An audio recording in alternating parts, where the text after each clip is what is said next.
Om Shri Sai Ram. Sai Baba Mahaparayana. Sai Satcharitra Chapter 38. Baba's Handi, Disrespect of Shrine, Kala or Hodgepodge, Cup of Buttermilk. In the last chapter, we described Baba's Chavadi procession. In this chapter, we take up Baba's Handi, that is cooking pot, and some other subjects. Preliminary.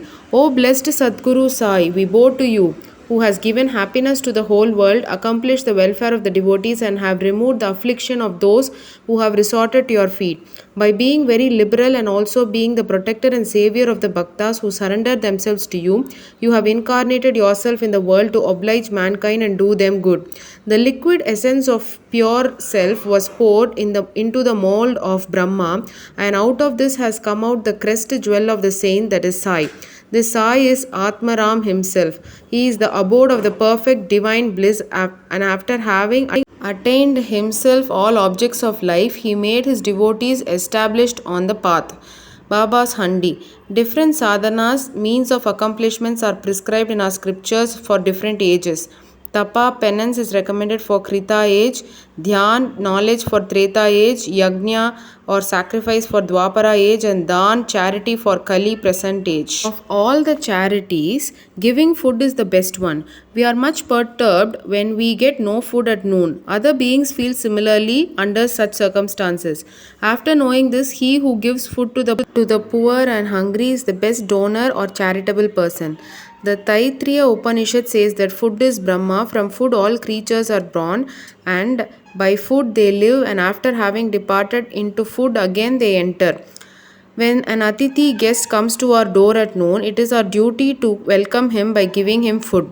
Other kinds of charities, that is giving away wealth, property, clothes, etc., require some discrimination, but in the matter of food no such consideration is necessary. If anybody comes to our door at noon, he should be served forthwith, and if lame, crippled, blind, and diseased persons come, they should be fed first, and the able bodied persons and our relations afterwards. The merit of feeding the former is much greater than that of feeding the latter. Other kinds of charities are imperfect without this annadhan, that is donation of food, just as stars without the moon, necklace without its pendant, crown without its pinnacle, pond without a lotus, bhajan without devotion, married lady without the kumkum mark, song without a sweet voice, or buttermilk without salt.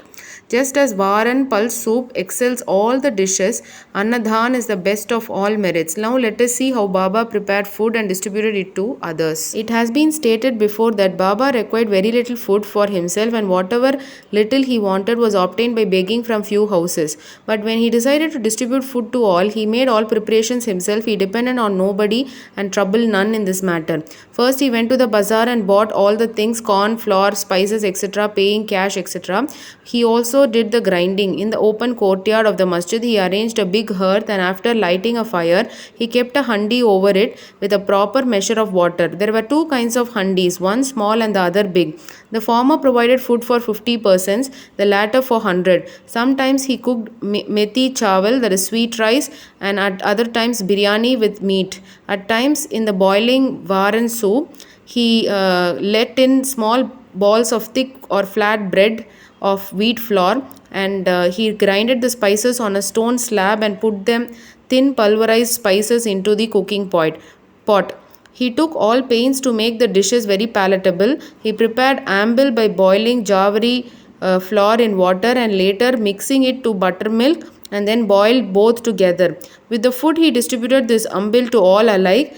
To see whether the food was properly cooked or not, Baba rolled up the sleeve of his kafni and put his bare arm in the boiling cauldron without fear, and churned, that is, moved to the whole mass from side to side and up and down.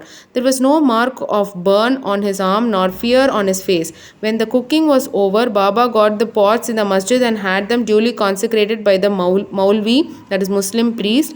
First, he sent a part of the food as prasad to Mahalsapati and Tatya Patel, and then he served the remaining contents with his own hand to all the poor and helpless people to their heart's content.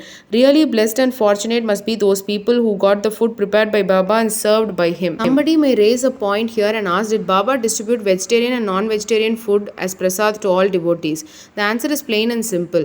Those who were accustomed to non-vegetarian food were given non-vegetarian food from the handi as prasad, and those who were not accustomed were given vegetarian meal. He never created in them any wish or desire to indulge in this food. There is a principle that when a guru gives himself anything as prasad, disciple who thinks and doubts whether it is acceptable or otherwise goes to the perdition, future misery. In order to see whether any disciple has imbibed this principle, Baba at times put them to tests. For instance, on an Ekadasi day, he gave some rupees to Dada Kelkar and asked him to go in person to Korhala to get meat from there. This Dada Kelkar was an orthodox Brahmin and adhered to all the orthodox manners in his life. He knew that offering wealth, grain, and clothes, etc., to a Sadguru was not enough, but that implicit obedience to him and prompt compliance with his orders was the real dakshina that pleased him most. So Dada Kelkar dressed himself and started for the place. Then Baba called him back and said, "Don't go yourself, but send somebody." Then Dada sent his own servant Pandu for the purpose. When Baba saw him going, he asked Dada to call him back and cancel that program. On another occasion, Baba asked Dada to see how the saltish biryani, that is mutton dish, was done. The latter replied casually that it was all right. Then Baba said to him, "Neither have you seen it with your eyes nor tasted it with your tongue. Then how could you say that it was good? Just take off the lid and see." While saying this, Baba caught his arm and thrust it into the pot and added, "Take some out of the leaving aside your orthodox ways and taste a little." When a wave of real love raises in a mother's mind, she pinches her child, and when he begins to cry, she hugs him close to her bosom. Similarly, Baba, in a true motherly way, pinched Dada Kelkar in this way. Really, no saint or guru will ever force his orthodox disciple to eat food forbidden to his religion. The handi business went on for some time till 1910 and was stopped thereafter. As stated before, Das Ganu spread the fame of Baba by his kirtans far and wide in the Mumbai presidency, and people from that part of the country began to flock to Shirdi, which became very soon a place of pilgrimage. The devotees brought with them various articles for presentation and offered various dishes of food as Naivedya. The quantity of Naivedya offered by them was so much that the fakirs and paupers could feed themselves to their heart's content, leaving surplus behind. Before stating how Naivedya was distributed, we shall refer to Nana Sahib Chandorkar's story showing Baba's regard for local shrines and deities. Nana Sahib's disrespect of a shrine. By drawing inferences or guessing in their own way, some people said that Sai Baba was a Brahmin and some others said he was a Muslim. In reality, he belonged to no caste. No one knew definitely when he was born and in what community and who his parents were. Then how could he be a Muslim or a Brahmin? If he was a Muslim, how could he keep his duni ever burning in the masjid? How could there be a Tulasi Vridan there?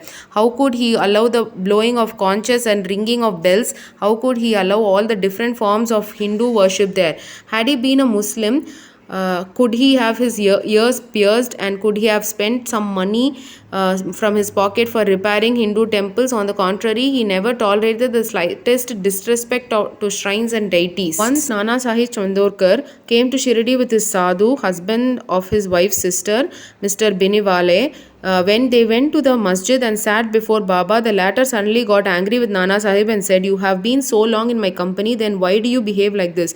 Nana Sahib at first did not understand anything and humbly requested Baba to explain. Then Baba asked him when he came from Kopargaon and how he came to Shirdi from there. Nana Sahib then at once realized his mistake. He usually worshipped the shrine of Datta on the bank of the rivers of Godavari at Kopargaon on his way to Shirdi, but this time he dissuaded his relative who was a Datta Bhakta from going to that shrine in order to avoid delay and drove straight. He confessed all this to Baba and told him that while bathing in the Godavari, a big thorn went into his foot and gave him much trouble. Baba said that was a slight punishment he met and warned him to be more careful in future. Kala hodgepodge. To revert to the distribution of Naivedya, after the Aarti was over and after Baba sent away the people with Udi and blessings, he went inside and sat behind a curtain with his back to the nimbar for meals, and with 2 rows of the intimate devotees, one on each side. The Bhaktas bought Naivedya containing a variety of foods such as puris, mande, polis, basundi, sansa, fine rice, etc., and kept waiting outside for prasad consecrated by Baba. All the foods were mixed in a hodgepodge and placed before Baba. He offered it to God and consecrated it. Then portions of the same were given to the persons waiting outside, and the rest was served to the group of devotees inside, with Baba at the center.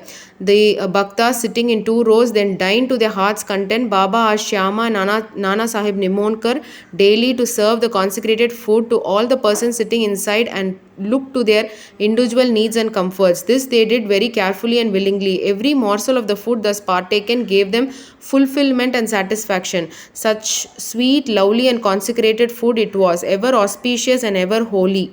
Cup of buttermilk. Once Hemant Pan had eaten to his full capacity in this company when Baba offered him a cup of buttermilk. Its white appearance pleased him, but there was no space for it. He, however, took only a sip. On seeing his flattering attitude, Baba said, "Drink it all, you won't get any such opportunity hereafter." He drank it off then and found that Baba's words were prophetic, for he passed away after a brief period. Now, readers, we have certainly to thank Hemant Pan. He drank the cup of buttermilk but has supplied us with sufficient quantity of nectar in the form of Baba's Leelas. Let us drink this nectar to our heart's content and be satisfied and happy. Bo to Sri Sai, peace be to all. Om Shri Sai Ram.